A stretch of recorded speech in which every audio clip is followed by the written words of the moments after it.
بسم اللہ الرحمن الرحیم نحمدہ ونصلی ونسلم علی رسولہ الکریم۔ آج 5 رمضان المبارک ہے اور ہم اپنے سبق کا آغاز کرتے ہیں۔ الا لا یخلون رجل بامرأۃ الا کان ثالثہما الشیطان۔ فرمایا ہرگز کسی عورت کے ساتھ خلوت میں نہ رہنا، کیونکہ اگر تم 2 ہوتے ہو تو تیسرا شیطان ہوتا ہے۔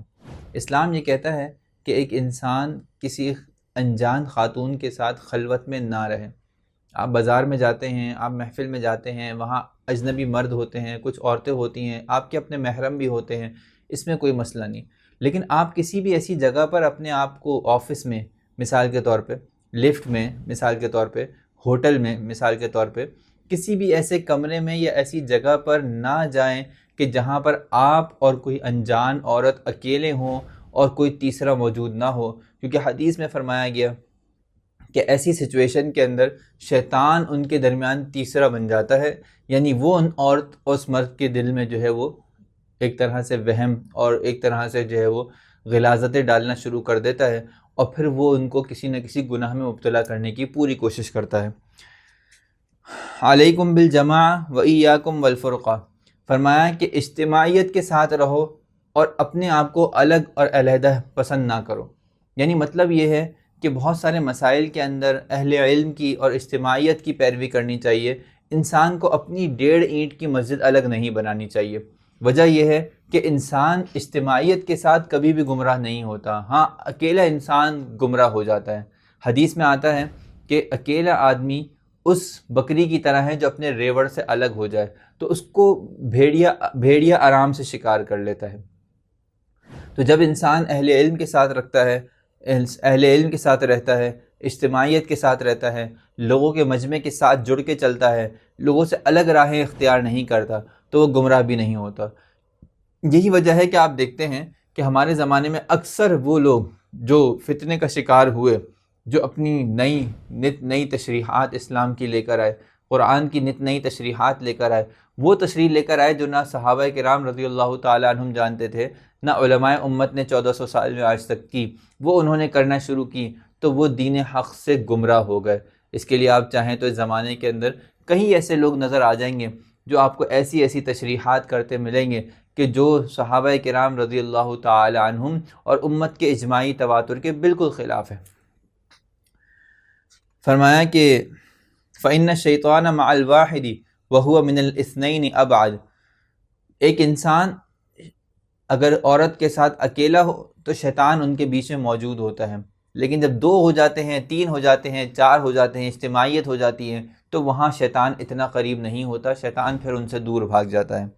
فرمایا من اراد بحبوحۃ الجنت فلیلزم الجماعہ۔ جو آدمی چاہتا ہو کہ جنت کے درمیان میں اس کو گھر ملے، اس کو چاہیے کہ اجتماعیت کو اور جماعت کو لازم پکڑے۔ آپ جانتے ہیں کہ علماء اہل سنت والجماعت جو ہم یہ کہتے ہیں کہ ہمارے عقائد و نظریات اہل سنت والجماعت سے ہیں، وہ یہی جماعت ہے کہ ہمارے عقائد، ہمارے نظریات، ہمارے افکار، ہمارے مسائل وہ ہیں کہ جو نبی کریم صلی اللہ علیہ وسلم اور صحابہ کرام رضی اللہ تعالیٰ عنہم کے جماعت کے اجماعی عقائد ہیں۔ ہم ان سے سر منہ انحراف نہیں کرتے، اور ہماری جو اہل سنت والجماعت کی کتابوں کے اندر وہ عقائد و نظریات لکھ دیے گئے ہیں، ہم اس سے جو ہے آگے پیچھے نہیں ہوتے۔ تو یہ چیزیں وہ ہیں کہ جن کے اوپر ہمیں نبی کریم صلی اللہ علیہ وسلم سے ایک طرح سے مہر تصدیق ملی ہوئی ہے، اس میں گمراہی کا کوئی شک و شبہ یا شائبہ موجود نہیں ہے۔ من سرتہ حسنتہ وساءتہ سیئتہ فذلکم المؤمن۔ فرمایا کہ تم میں سے جس آدمی کو اس کی نیکی خوش کر دے اور اس کی برائی غمزدہ کر دے، یہی اس کے ایمان کی علامت ہے۔ یعنی ایک مومن ہمیشہ جب کوئی کار خیر کرتا ہے تو اس کے دل میں خوشی کے، مسرت کے جذبات پیدا ہوتے ہیں۔ یہ خوشی اور مسرت کے جذبات طبعی ہوتے ہیں، یہ اللہ تعالیٰ کی توفیق الہی پر شاکرانہ جذبات ہوتے ہیں کہ یا اللہ تیرا شکر ہے کہ تو نے ہمیں یہ کام کرنے کی توفیق بخشی۔ یہ خوشی کے جذبات کوئی متکبرانہ یا اکڑ کی وجہ سے نہیں ہوتی، جس کو اللہ تعالیٰ نے وَلَا تَفْرَحُوا سے تعبیر کیا ہے، بلکہ یہ ایک طبعی صفات ہے کہ جو نیک کام انسان کرتا ہے تو دل کے اندر اطمینان قلب پیدا ہوتا ہے، اللہ تعالیٰ کی رضا میں محبت پیدا ہوتی ہے، اور اللہ تعالیٰ سے انسان مزید خوش ہوتا ہے کہ اللہ کا شکر ہے کہ اللہ تعالیٰ نے ہمیں یہ کام کرنے کی توفیق دی۔ تو اگر آپ کوئی بھی عبادت کریں، نماز وقت پہ پڑھ لیں، روزہ ادا کر لیں، زکوٰۃ، حج یا دیگر کام کر لیں، اور اس کے بعد ایک طبعی خوشی دل میں پیدا ہو، تو اس پر اللہ کا شکر ادا کرنا چاہیے کہ یہ آپ کے صاحب ایمان ہونے کی علامت ہے۔ اور فرمایا کہ جس کو برائی غمزدہ کر دے، یعنی ایک مومن جب بھی کوئی برائی کا کام کر لے گا، اولاً تو کوشش کرے گا کہ نہ کرے، لیکن اگر کر لے گا تو اس کا دل اس کو کچوکے لگاتا رہے گا، اس کا دل اس کو پریشان اور غمزدہ کرتا رہے گا، اس کو ہمیشہ حسرت اور افسوس ہوتا رہے گا کہ کاش میں یہ کام نہیں کرتا۔ تو اگر آپ کو آپ کی برائی اس کو غمزدہ کرتی ہے تو سمجھ جائیں کہ یہ آپ صاحب ایمان ہیں۔ لیکن اگر آپ برائی کرتے ہیں اور ڈھٹائی سے پھر اس کو اچھا سمجھتے ہیں، یا آپ برائی کو برائی سمجھتے ہی نہیں، تو فکر کی اور خوف کی ضرورت ہے کہ کہیں ہمارے ایمان تو ہم سے رخصت نہیں ہو گیا، کیونکہ ایمان کا تقاضا یہ تھا کہ ہماری برائی کو وہ ہمیں برائی سمجھاتا رہے۔ جب وہ ہماری برائی ہمیں برائی محسوس نہیں ہو رہی اور ہم اس کو اچھائی سمجھ رہے ہیں، یا ہم برائی کو ببانگ دہل کر رہے ہیں اور بہت ہی زیادہ اس کو متکبرانہ طریقے سے سر انجام دے رہے ہیں اور یہ سمجھ رہے ہیں کہ ہم حق پر ہیں، ہم صحیح ہیں، تو اس کا مطلب آپ کے ایمان کے اندر خطرہ پیدا ہو چکا ہے۔ حدثنا ابو بکر بن نافع البصری قال حدثنا المعتمر بن سلیمان قال حدثنا سلیمان المدینی عن عبد الله بن دینار عن ابن عمر رضی اللہ تعالی عنہما ان رسول اللہ صلی اللہ علیہ وسلم قال ان اللہ لا يجمع امتی وقال امت محمد علی الضلالہ وید اللہ علی الجماع ومن شذ شذ فی النار شذ الی النار۔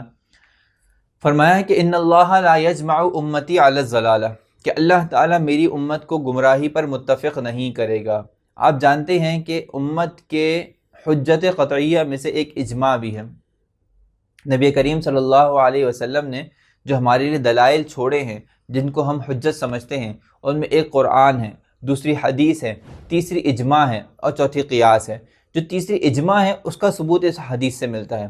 کہ جو نبی کریم صلی اللہ علیہ وسلم کے صحابہ کرام رضی اللہ تعالی عنہم کے زمانے میں جن مسائل کے اوپر اجماع ہو گیا وہ ہمارے لیے بالکل حجت رکھتے ہیں۔ آپ جانتے ہیں بہت سے مسائل ایسے ہیں جن پر اللہ کے رسول صلی اللہ علیہ وسلم کے اقوال اور ارشادات موجود ہیں، لیکن کچھ باتیں ایسی ہیں کہ جن کے اوپر صحابہ کرام رضی اللہ تعالی عنہم نے اجماع کیا۔ حضرت عمر رضی اللہ تعالی عنہ نے 20 رکعت تراویح کے اوپر اجماع صحابہ کیا۔ اسی طرح تراویح کی رکعتوں کا ہونا، اسی طرح طلاق ثلاثہ کا ہونا، اور بھی بہت سارے اس طرح کے مسائل ہیں جن کے اوپر حضرت عمر رضی اللہ تعالی عنہ کے زمانے میں یا بعد کے صحابہ رضی اللہ تعالی عنہ کے زمانے میں اجماع ہوا۔ اسی طرح تقلید کے اوپر اہل علم کا اجماع ہوا، اسی طرح تقلید شخصی کے اوپر اجماع ہوا۔ یہ سارے کے سارے گویا کہ اس بات کے اوپر دلیل ہے کہ یہ ہدایت پر ہیں، یہ اتفاق رائے پر ہیں، کیونکہ اللہ کے رسول صلی اللہ علیہ وسلم نے پہلے ہی ہمیں بتا دیا ہے کہ ہماری امت کے اہل علم کبھی کسی گمراہی کی بات پر متفق نہیں ہوں گے۔ تو جس مسئلے کے اندر ہمارے سامنے آئے دن نئے حالات پیش آتے ہیں، جس مسئلے کے اندر ہمارے سامنے اہل علم کی متفقہ رائے آ جائے تو اب ہمیں اپنی رائے کو یا اپنی دلی کوئی بھی خوشنودی ہو اس کو پیچھے چھوڑ دینا چاہیے اور اہل علم کی رائے کے اوپر ہمیں چلنا چاہیے۔ کیوں؟ اس لیے کہ ان کے اجماع کا نبی کریم صلی اللہ علیہ وسلم سے ہدایت پر ہونا ثابت ہے۔ اور فرمایا من شذ شذ الی النار، جو آدمی اس اجماع سے ہٹتا ہے تو وہ آگ کی طرف چلا جاتا ہے، یعنی جب وہ اہل علم کے اجماع کو چھوڑ کر اپنی رائے قائم کرتا ہے اور اپنے آپ کو ہی عقل کل سمجھتے ہوئے اپنی کسی رائے کے اوپر جمتا ہے، تو فرمایا کہ وہ پھر آگ کی طرف یعنی گمراہی کی طرف جانے والا ہوتا ہے، کیونکہ اللہ کے رسول صلی اللہ علیہ وسلم کے قول کی مصداق اجماع امت تو حجت ہے، اجماع امت تو ایک طرح سے حق کی دلیل ہے، لیکن کسی کی انفرادیت اس کے برحق ہونے کی دلیل نہیں ہے۔